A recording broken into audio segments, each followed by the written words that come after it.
Welcome back to the Bar in the Brain podcast. My name is Tonee Earl, Esquire. Yes, I am a licensed attorney, and I am joined by my beautiful co-host and best friend, Tayla Fawumi, who is a licensed clinical professional counselor, period.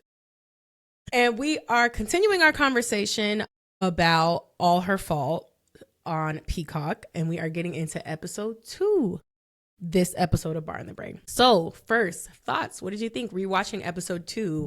Anything you could note watching it back this time around that maybe you didn't see the first time around? What are our thoughts?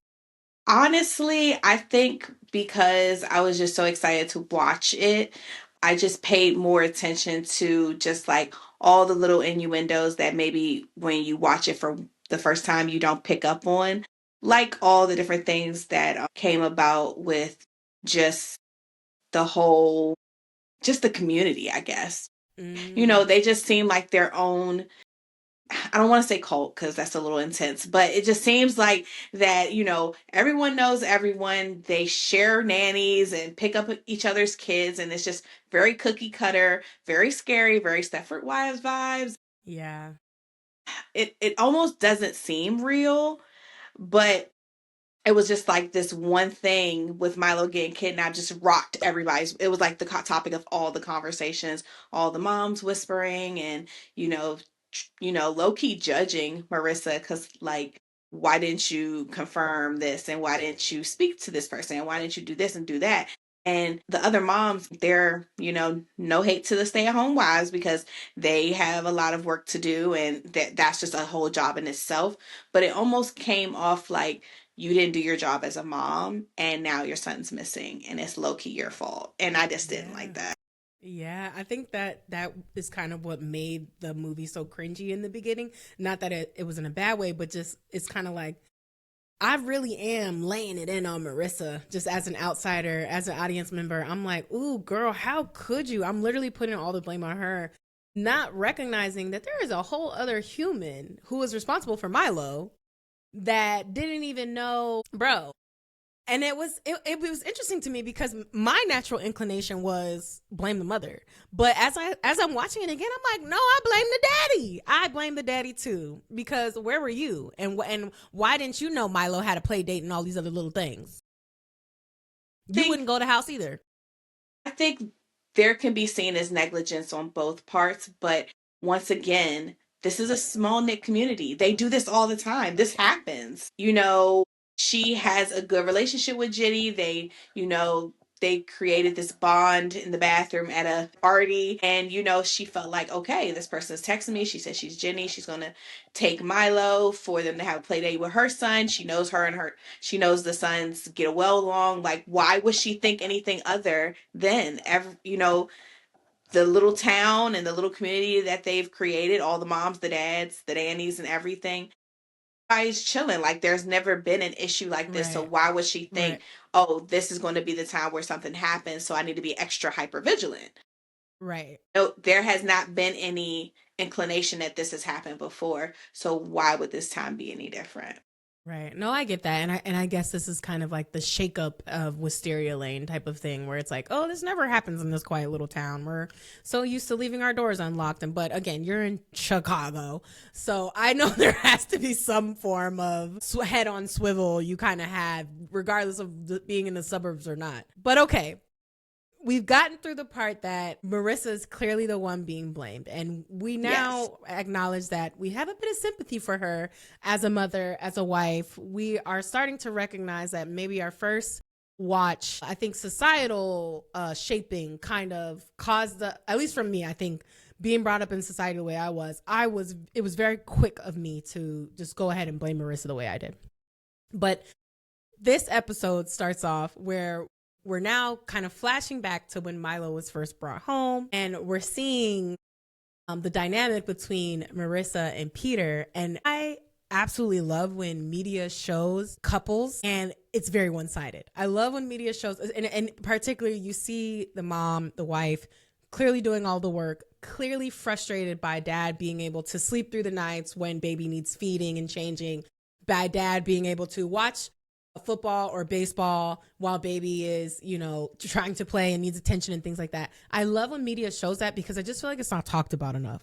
And I feel like hard conversations often come up in relationships where women are trying to explain the load they're carrying and men are like, oh, I want to help, just make a list. And it's like, dude, I don't want to make a list. I want you to look around. And there was even that part where Marissa was like, you should have been reading up on how to take care of a baby when in the 9 months that led to creating this baby. Why am I the only one who did the research? Why am I the only one who became the default parent when you're a grown adult? You could have done it too, right?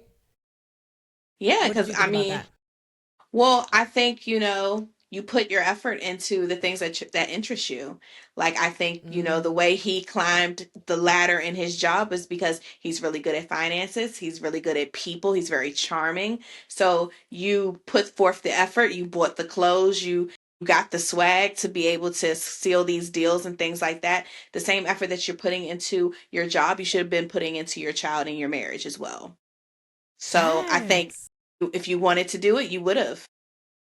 And I love how like they show the dynamic of Peter and Marissa, Jenny and her husband, and then we see Detective Alcaraz and his family. And he's the one who's like, he's not making much money. He's very low income. He's a public servant. I think his wife works at a diner or something like that. And we don't know from episode 2, but we do know from the series that his son is special needs. So there's an extra cost that comes with taking care of his son. But he's just such a good dad. And we just get to see how like he can get a call from his wife. Oh, your son wants you to do the thing with the phone, and he could do the thing with the phone. And I just loved how they depicted the 3 different fathers, because I'd have to guess that the detective probably has to work a harder day than Peter or Jenny's husband. I would just have to assume that he's probably working longer hours. Is probably a more active shifts and things like that, but he can still come home and he can still be present for his son. And I just think these are things that Peter Irvine and Jenny's husband kept missing. They kept missing the mark, because even when we fast forward to Jenny's kind of flashing back in the house and we're seeing them kind of think about how do they move forward without a nanny. I cringed the moment the husband was like, well, you can't surely be thinking about getting another nanny. And it's just like, no, she's thinking about you helping out and putting at least 50% forward in the marriage. I just thought I love when shows depict that so much. Yeah, Jenny's husband definitely gave me the ick. He just Oh, didn't do anything. He was just a lump on the log. But it kind of goes back to what I said last episode. I really think he did all the things to do all the things. Like, he got married, he had a baby, he has the nice cushy life, the nice house. Like, he didn't want to be an active parent. He doesn't want to be an active husband. He wants to do what he wants to do when he wants to do it. but what is that? Like, is that a form of narcissism? To not be able to see your partner needs your help, to not be able to acknowledge you're not showing up in this relationship as an equal partner. I don't know if that's a form of narcissism. I think it's a form of entitlement. Like, he gives entitled. Like, I could tell that when he was probably being raised by his parents, they did everything for him, spoon Mm-hmm. fed. He kind of gave that, he was afforded to do the things he wanted to do and when he wanted to do them. And if he didn't want to do them, he didn't. He didn't need to. It just seemed like just by the way he reacted to stuff, he always downplayed things, was very dismissive. Like, it didn't give narcissist, it almost gives, like, what's the word, like, avoidant, just dismissive, like detached, Mm-hmm. like, just like carefree in a sense of, I don't have any responsibilities that I don't want to have. You know what I mean? Like, you have a responsibility to your wife and your child, but he does the bare minimum, if that. Mm-hmm. And he feels like that should be good enough. Mm-hmm. Yeah. Do you think that could be a product of societal norms, gender norms as well? Like, just being a man who, like you said, he's probably been given a lot of things, but also if you're brought up to think that your wife is there to make your life easier, to cook, to clean, to take care of the kids, Could that be something that is like in a sense, a form of, positive trauma that you just allow to let frame you and shape who you are and how you show up in the world? I mean, it all depends on his core beliefs, his values, like the things that he was raised. He might have been raised in a household where that's how his mom was.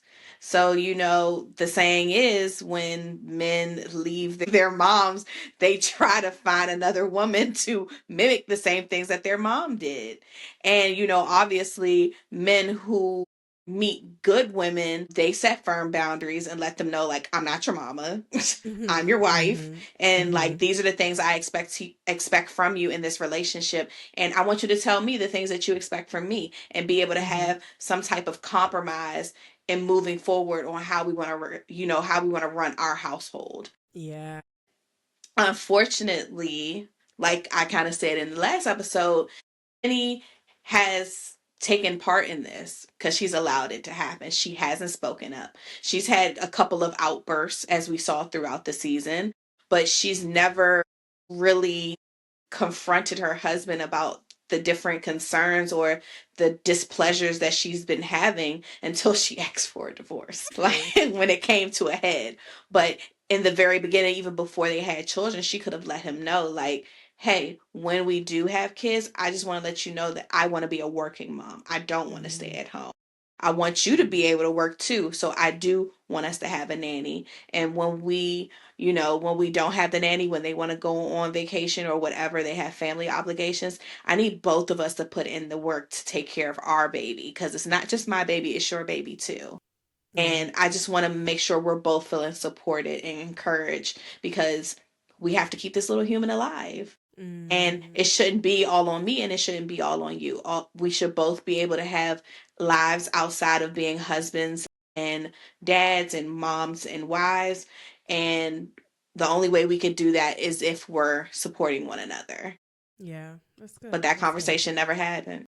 Probably not.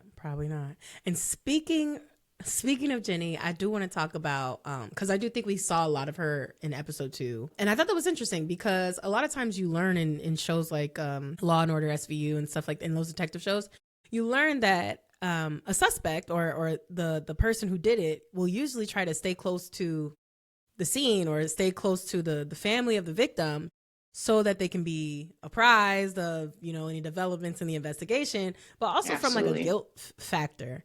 And so I'm wondering if that's kind of what you caught on to, is like, is Jenny hanging around because she feels guilty, or does she really just want a new best friend and it's just horrible timing? I think it was a little bit of both. I think she honestly did. I think she does care about Marissa, but I do feel that she carries the weight of, oh my God, this was my nanny that kidnapped her son. And I just want to be some kind of support, some type of solace for her in this time of need. And not because I'm obligated to, because I want to. Like, that's where my heart is tugging towards. I would hope if I was going through something like that, if the roles were reversed, she would do it for me, which I do believe Marissa would. Would you want to be around the person whose nanny kidnapped your son? Even at one point, Marissa said, why couldn't she have taken your son? And it's just like, yeah, why did she take mine? I mean, honestly, I feel like if I was in that situation, I got bigger fish to fry. Like, I mean, you didn't kidnap my son. Your nanny did. I can't really blame you. Maybe, but that's the thing. I don't know yet, so I can't really blame you. I don't have the answers. I would hope that the people around me would just keep me grounded and keep me focusing on what's important, which is getting my son home safe. But looking to blame people, because that does nothing for me and that doesn't bring Milo home any quicker. True. But wouldn't there be some just inkling that, like, you did it? Like, yeah, like, wouldn't you just be wondering somehow, like, again, they met only a few times. It does. I would have to start thinking back to, why do I know you? Like, why are you in my life? And the only few, and because of you, my son is now gone and missing. I think I would have a hard time not blaming her, being that I was supposed to be at your house. This person tricked me by being you. And that's why even in episode 1, you initially start to think, oh, Jenny did it. Jenny's up to something. Because why is she involved? Jenny was just the perfect victim, unfortunately. Like it just so happens that, Jenny was looking for a nanny and Carrie latched onto her. It could have been any of those other moms. The idea was to get close to Milo. So it could have been anybody, but unfortunately it was Jenny. And But you know what? It could not have been anybody though, because Jenny messed up. Because Jenny did not go through the same type of organizations in finding a nanny like the rest of those moms did. very true. Very Jenny got true. sloppy. Jenny got sloppy, and Carrie, she took that and she used it.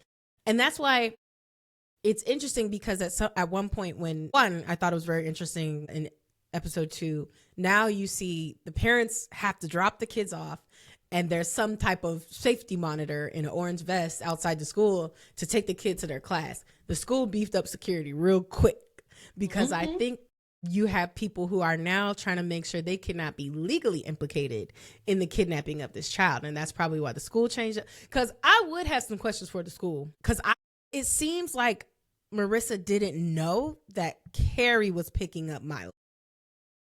Yeah, I was honestly going to mention that too. I was going to mention that, yes, we could have say the parents are negligent for not confirming. However, I think that more so the school is negligent for not confirming, because my thing is, if this is Jenny's nanny, why would she be picking up Milo without Marissa or Peter, their parents, letting the school know, like, hey, Jenny's nanny's going to be picking up Milo today, just to let you guys know. You just send my kid off just with somebody's nanny without confirming with me, their parent. Yep. That was very interesting. No, I definitely thought potentially the school could be at fault here, because I agree with you. Wouldn't it make more sense that Marissa would have been the one to have to let the school know there's going to be a change in how Milo gets taken home from school today?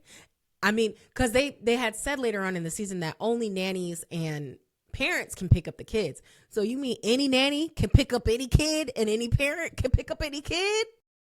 Something don't sound right about that. Very weird. Very weird. But I noticed that. And then as they moved away from that, another issue that I noted was Milo has been spending all his time with Carrie, and Marissa didn't know it. Anna's the ops. I don't care what anybody say. Anna's an op, and I was so mad at her. And I knew very early in the first episode into, I was like, she got something to do with something. I was like, she's acting too weird. She ain't answering her phone. She with the boyfriend going out of town. I was just like, I honestly, before we figured out it was Carrie, I thought it was Anna, because she was like, oh, he's such a sweet boy, and he's so, he's the perfect kid. And I was like, you're being weird. Yeah. Anna took Milo, and then her and the boyfriend gonna raise it in a foreign country or something. Like, they took the baby. That's exactly what I was thinking at first. But then once we realized it was Carrie, I was just like, I know Anna had something to do with it. I knew it. I figured that too. And it almost made me think, again, they put such a great emphasis on how these nannies were hired. And Anna apparently came through some type of organization where you would think they would teach things like stranger danger and not to give out too much information about your host family and things like that. Because Anna she seemed like the ops from the beginning. Just giving out all the business, just giving out all the information. But I think also because Anna isn't from the US, I think she was very ill-equipped about our different cultures and what's appropriate and what's not appropriate. Maybe, where she comes from, everybody is like family and you could share whatever. Not that bad things don't happen, but you protect one another. And it's just, it just seems like her initial reaction was to retreat and be scared, because she even knew I had part in this, not on purpose, but Carrie was my friend. She did get this information from me. She was able to pull this off because of me, in a way, because of the information I provided to her, because she was so naive and she was very trusting, unfortunately. Very trusting. And I think another issue is, it did seem like Anna kind of knew what she was doing might be wrong. It seemed like she was kind of spending time with Carrie and intentionally not telling the Irvine family that that's what she was doing. Yeah. I thought that was interesting. I was very interested to see how they, I think they tried to navigate to blaming Anna, but it obviously like that wasn't the story, and it was Carrie who did it. But what I did want to point out was the legal aspect here, that at one point when Jenny did drop off her child, the other moms of the school were basically saying like, aren't you afraid Marissa's going to sue? And Jenny's like, sue? Why, sue? And I think there might be some people who would be questioning like, well, yeah, why would Marissa sue Jenny? And the first thing that comes to mind is negligent hiring. I think that there's potentially, I don't know how strong of a claim it would be, and this would just be a civil claim, not a criminal claim, but there's potentially a claim for negligent hiring if a thorough background check would have revealed some suspicious activity by Carrie. Mm-hmm. I don't know that it would have. Maybe it could have tied her to her father potentially, and I think that might be a red flag if I've seen her known associates are someone like her father, or even her boyfriend just fresh out of jail. That probably could have been some red flags that maybe you shouldn't hire this person, and could potentially lead to, I guess, a relevant, somewhat good claim. But that's probably it. That would probably be it as far as that. But also, she would have found out that Carrie wasn't even her name. Facts. Ooh, that part right there. Facts. Yes. Yes. That's where she would have got her, and then definitely moved her to the no thank you pile. No thank you pile. Yeah. Of potential nannies, because if you felt the need to change your name and completely change your identity, you got something to hide. And I don't want anybody under my employment that got secrets. Taking care of my children. Exactly. Even a simple background, a Google search, right? Would have been enough. A Facebook search, Instagram search, anything. She wouldn't even have to pay for a background check as if she didn't have the means. Exactly. But she could have definitely. Doesn't exist. You know what? Now I'm thinking she probably has a stronger claim for negligent hiring, because that one right there should have been enough for her to be like, oh yeah, let me look up the name at least and find out that she isn't even a real person. Or she could have been a sex offender or something. Like the fact that she didn't do a background check is kind of wild. It is, and I think that speaks to societal views on gender, because I think if Carrie was a man, they absolutely would have. Oh, absolutely for sure. Too trusting of young white women. I don't get it. I don't get it. And they'd be the first one to snatch somebody up every time. But yeah, so we saw more of how Carrie was also involved with Jenny's kid. And there was this beautiful scene I wanted to talk about where Jenny's coming to console Marissa, and Marissa's just thinking all these negative thoughts about what could be happening with Milo right now. And so she asks Jenny to tell her something about Carrie. And Jenny says one time when her son had got hurt, Jenny had made him a stent for his finger, and it was made out of like pipe cleaners and like arts and crafts. And it was a really beautiful story. And I just wanted to get kind of your thoughts on just that type of coping mechanism, and what you thought about that scene. Yeah, for me, I think Jenny was trying to humanize Carrie, to not make her think that, Carrie was this sinister being out to hurt her child, because obviously those thoughts are not going to do anything for Marissa but continue to heighten her anxiety, just put her in a really bad mental space. So I think her telling her that is to, not to give her an excuse for kidnapping her son, but just to give her some perspective, like, she is very caring. She's very motherly in a sense. Mm-hmm. She has never done anything inappropriate with my son, and she's taken very good care of him up to this point. So I'm just thinking that she's doing the same thing for Milo. And I don't know why she did this, but I don't think she will hurt him. Yeah. I thought that was so good, and I guess I understood the humanizing part, because if my child was taken away, I would want to be comforted knowing that, yeah, my child's been kidnapped, but at least it's not by some person who I could tell has desires to harm my child, right? At least exactly. And I think the fact that they don't truly know the motivation behind why Milo was taken, they're suspecting because of ransom, but the fact that they haven't received a ransom call yet, I think this conversation kind of gets Marissa's, brain turning about, okay, what kind of person has taken Milo if not somebody who wants to, unalive him? So I thought that was beautiful. But one thing that did come out of that conversation was Marissa talking about how she doesn't have any family or any friends. And there was two things that came to mind. She did say, well, she's put her career first. But part of me started thinking, could Peter have alienated her from her family because of the conversations we were having last episode, the type of narcissist he is? Yeah, I mean, obviously, with narcissists, they are very much wanting to be in control of everything. So that speaks to his controlling nature. They want to know everything about everything and what's going on. And, he making all the decisions around him, his family, his life, so he can predict the outcomes of different things and be prepared for anything that happens. It makes sense that, you know, we see a lot of his family, kind of reliving the drama of, all the things he got going on. But as you can also see, he's controlling all of it. He's Yeah. controlling the money. He's controlling, what to do for his brother. He's trying to control what's going on with his sister and her sobriety, and controlling different aspects of their lives. He's controlling everything. Mm-hmm, But mm-hmm. because he can predict what needs to be to happen and what is going to be needed going forward. So that's the way he lives his life. When in those type of situations where I have a few questions.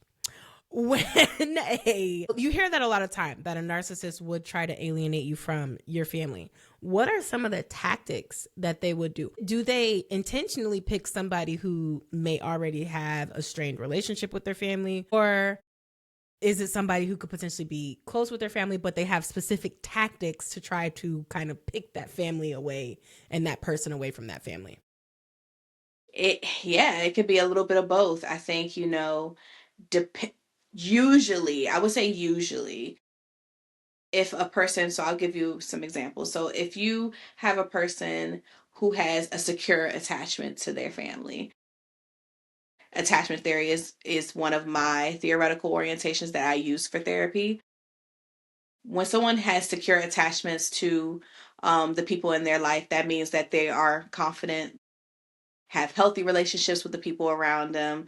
They're okay with expressing their needs, and they're also open to compromise of the needs of others. When a person who is secure meets a person who is narcissistic, typically they are the avoidant or the anxious attachment styles, things like that. When they are paired with that type of person, the secure attachment person usually chooses to leave that relationship because they recognize that this is toxic, this isn't going to work.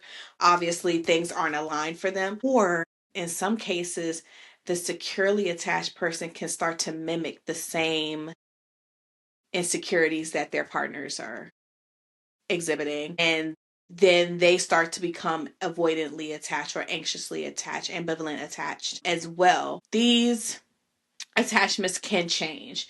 If you are ambivalently or avoidantly attached right now, it does not mean you can't work on yourself to become securely attached. You definitely can. But just like you're securely attached, different life circumstances, experiences can change your attachment style as well. So, depending on the situation, obviously we know that typical narcissistic men or women, they're very charming, they're very likable, they kind of, they know how to work a room. So in that sense, he could have met Marissa. She had a great relationship with her family. She's securely attached, but because how he commands a room, not that he made her insecure, she felt like he's doing what's best for me. He's doing what's best for our Mm. family. So she, just like what they tell us to do, let the man lead. So she just Mm. followed him, and she thought that this is the best thing. And maybe her family and friends are far few in between. And she keeps in contact with them, but they don't live near, because those aren't people that Peter can control. He can only Mm. control the people that he has close relationships with. So another reason why typically with narcissistic partners, they want to like alienate you because they don't want you to hear from the outside about the toxic things that they're seeing, how they're treating you, the emotional manipulation, the bizarre behaviors. If you have someone who loves you and who cares about your well-being, and they're seeing this interaction between you and your partner and see how it's like harming you, or it's like turning you into a different person, you don't want somebody to tell you that. The narcissistic partner wouldn't want that person to be in your ear. Wow. So what do? They get you away from that. They isolate you. Wow. That's crazy. I would hope that that didn't happen to Marissa, but we don't see anybody she knows except for Colin Dobbs. We don't, but I'm almost wondering, like, I know it's later on in the episodes, and I'm sure we'll touch on this, but when she was coming home from the hospital, they were saying home sweet home and stuff like that. It almost seemed like the house was new when they were bringing the baby in. Like, so I'm wondering if they're even from Chicago, or did they move as a family to Chicago to further their careers, to continue to grow in the corporate ladder and things like that. Like, they didn't really give us any background on where is home for them. Right. And I mean, I would think because of the fact that Leah and Brian are still local, I guess, that maybe at least that's where Peter's family is from. But I mean, again, she did say she's not close with her family. She did say she didn't have friends, but I would just think your daughter's child goes missing, not a phone call, not a text message, nothing. So I would have liked to know a little bit more about that, because I was interested in understanding how Jenny and Marissa found themselves in these relationships. And I thought that could have been something that could have helped us understand this family a little bit better. I was interested in the family, obviously, but those were just some things. It's like, how do women even get in these relationships where at the end of this episode, she's asking Peter if he's having an affair. She's like, you can have her. I just want my son. That right there, I was like, well, damn. That's where we're at. Okay. I just want my son. She can have you. Bro. To hell with you. She said, I'm not even going to mourn the fact that our marriage is over. Give me my son. Woo. That was interesting. That was very interesting. And part of me was like, maybe Peter has been this kind of father where, yeah, you're a good father, but you're not really present. And I felt like they were giving us that when Milo was a baby, and he just didn't do anything. He didn't wake up at night and do anything. He congratulates Marissa, saying, oh, there's nothing you can't do, when Milo finally sleeps through the night. And I could just see her wanting to but hit him in his forehead. That was interesting. Yes. Okay. Also in this episode, we do get to see Peter spending some time with his siblings. They go to the news fair or the press conference to talk about Milo. And you get this moment where Peter says to his siblings, and I quote, I need you to do stupid shit so that I can smooth everything over. He says it to Leah. And then he says to Brian, I need you to be nauseous from the pain meds so I can keep my mind busy. Now, if my sibling told me this, maybe not the stupid stuff, because I probably wouldn't mind getting bailed out of stupid stuff that I do every now and then. But telling me that you need me to be nauseous from my pain medication that I don't need to take, but for you not wanting me to be in a wheelchair, which works perfectly fine, that would probably be the one and only red flag I need to know you are not looking out for my best interest. Right? Think, this was one of the many times where Peter's mask dropped, Right. Because once again, the true narcissist tendencies are masked.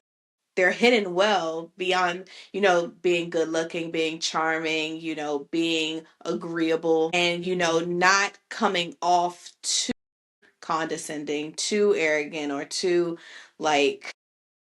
know it all. But that's what they're thinking. But they're not going to show that, because then, know the real me.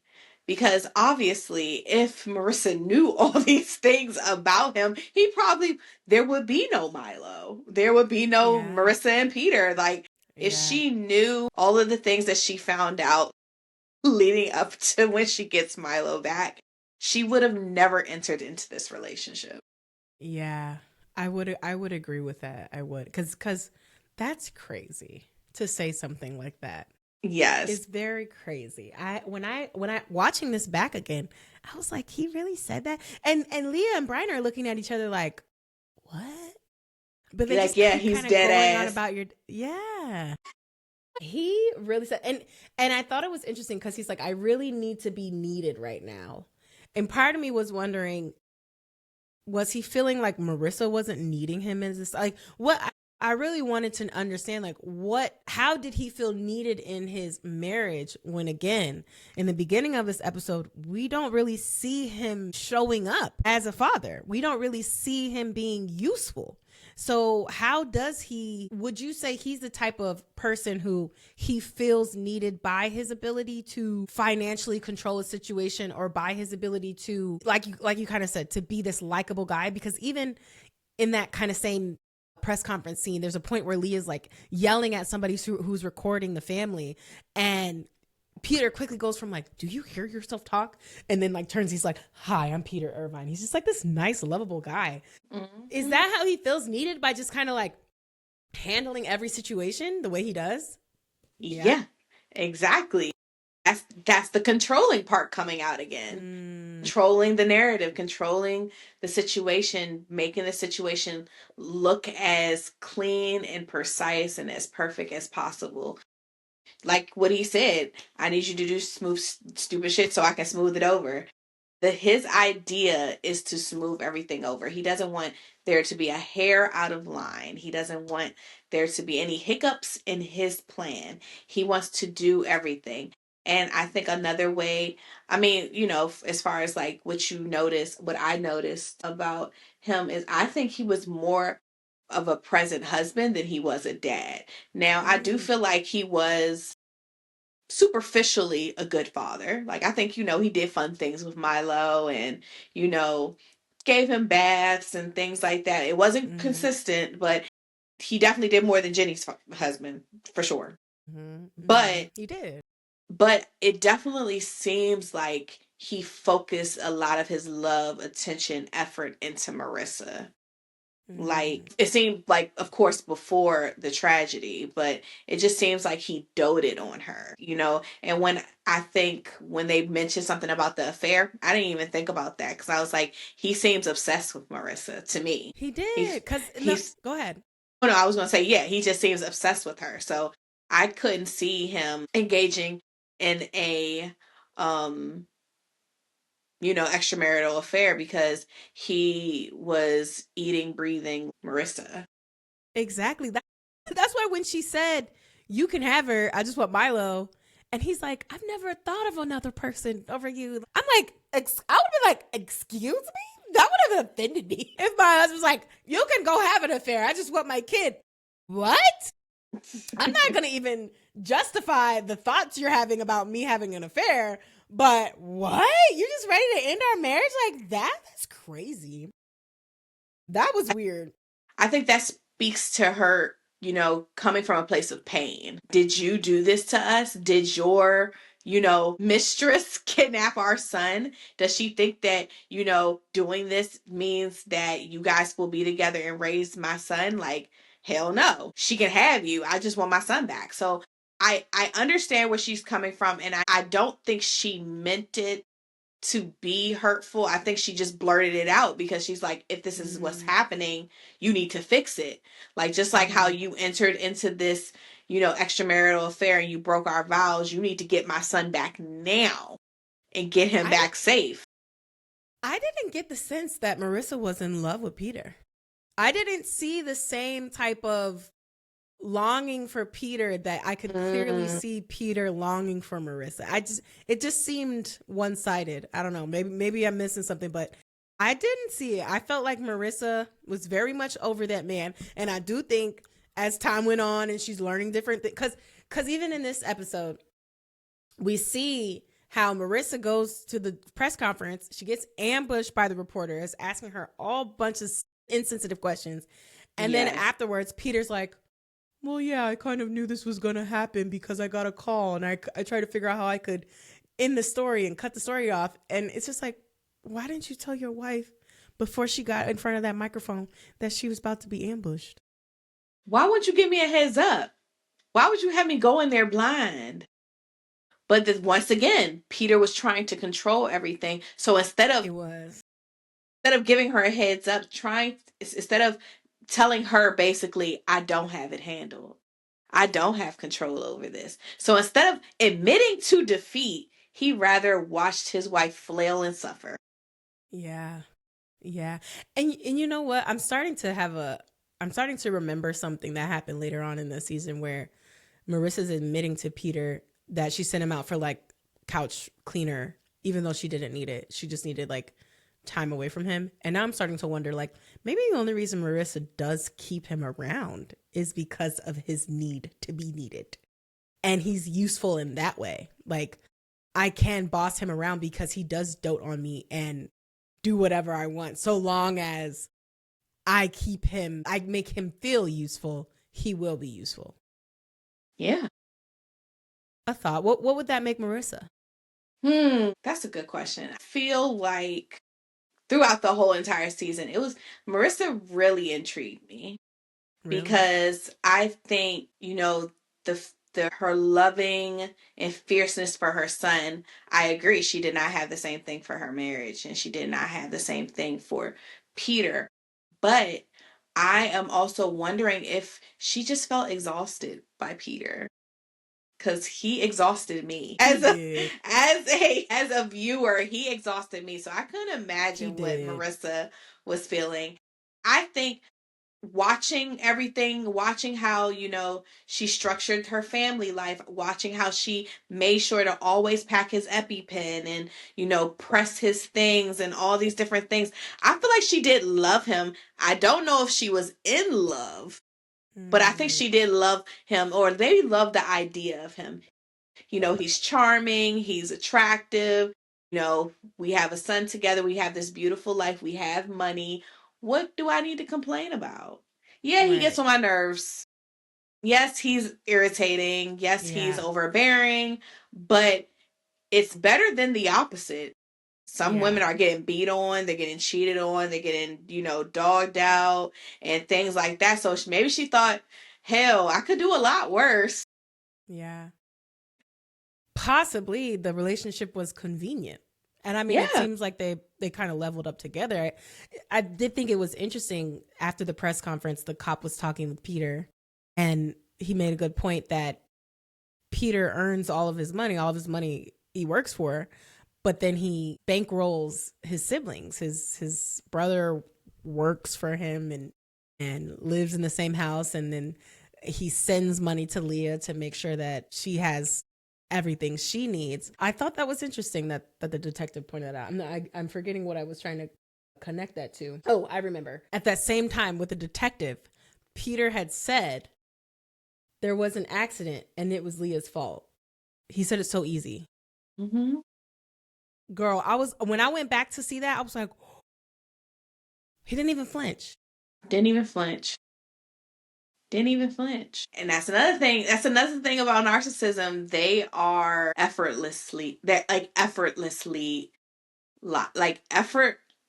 liars. Like, he did that so good. Just can roll off the tongue. Just can make up shit on the fly. Just up shit on the fly. But I mean, obviously he's convinced himself. He's convinced himself. He's just running with the story. Leah thought running around with her brother, him falling and having this injury, she just put two and two together as a kid. Obviously, Peter knows he did something to make something happen, but they didn't know. So Leah naturally was like, he was playing with me, so it's my fault. And he didn't correct her. So he didn't convince himself. He knows what the truth is. But he's like, well, she fell on the sword. What's the point of me saying anything? Right.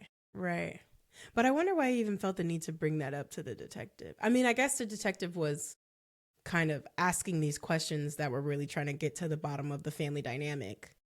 But just the way he brought it up, I noticed it more watching the second time around because I'm like, because I know how it ends, but I'm like, he's not even being shy about the fact that he caused Lying. just a liar. Just but a I liar. did a liar. I did like one thing I liked about just the composition of the show. I liked how the detectives work kind of moved the story along. Yes. And how you're kind of learning these things that's happening because of what the detectives are learning. I thought that was really cool for the production of the show. But with this episode, as we come to the end of the episode, we learn that Marissa and Jenny learn about the mall cakes, the mall shakes, the malted shakes. And they learned that their nannies may have been in cahoots. And I like how they learned it by checking the receipts or their Bank credit card statements. I thought that was cool. I thought that was rich people problems for sure, because they probably do be giving their nannies a credit card and then don't ever check to see what they're spending money on. That made sense. And then we also see Milo. We see he has a new haircut, a new hairstyle. We see Carrie. She has a new little wig on. And they're in their hotel. Milo seems to be pretty comfortable. You know, he doesn't seem too concerned. And then Carrie meets the hotel owner, and then that's kind of how this episode ends. Yeah. And overall, I thought this was a good episode. It was nice to watch it a second time around and see it from a different point of view. Heck yeah. I think, we still don't know her motive yet. So I just remember watching this for the first time thinking, what is this girl's problem? Why did you snatch this lady's baby? Like, I just, and now watching it with knowing the whole storyline, I'm just like, I get it. But it's just a way to do things, Carrie. You could have did things the right way. It would have turned out so differently if you would have just did things the right way. I wonder, what would the right way have been? Calling the police and ordering a DNA test? Absolutely. Absolutely. I mean, the thing is, like, if you have nothing to hide, if I'm crazy, prove it. Because the thing is, she met Milo when dad was going to go harass J.R. Ellis's character for his money because he's a loan shark. So she just so happens to meet this kid who she recognizes looks like someone she knows, and he struggles with the same disorder that she has, and she's like, this is rare. Not everybody has this. And colors taste like shapes and all these different things, the synesthesia that she suffers with, this kid suffers with too. And she's just like, this can't be a coincidence. Mm-hmm. And, the phenomenon that we all hear about, a mother just knows. If she was crazy, if, she's making it up, prove me wrong. Like, she could have went to the courthouse and ordered a paternity test and let them know I was in a car accident and they told me my baby died. Now I have met this other child that looks very much like my baby daddy and his father, and he is what's the word? He is describing the same disorder that I have, which is a genetic disorder, and you can only get it from a parent. Marissa and Peter don't have it. You can only get it from a parent. And I am trying to do the right thing. I'm trying to formally do the right thing. But having to put everything together, I just think that part of her thought, even if I go to the police, they're not going to believe me. They're going to wonder, well, how does that even happen? And she's going to say, he switched my baby in a car accident. And they're going to be like, okay, you're hallucinating. The same way the doctor was like, no, your baby died. Like, she was telling you, no, your baby died. Because another thing, even if she was going to request a DNA test, I don't even know what the right filing for that is. I mean, in the family law world, usually it is two presumptive parents who are arguing, and it's usually the father who's either asking for a DNA test or not. And so I think that would be interesting to try to get in court to have somebody else's child that you think is yours by means of claiming your child was switched in a car accident. It sounds crazy. And I think that's why Peter did it, because no one would believe her. No one would believe this girl who lives in a trailer park and has a drugged out boyfriend who's in jail. No, and I think it was the perfect setup. I think it was perfect. Yeah. So, while I do think potentially she should have went about it maybe using maybe a private investigator.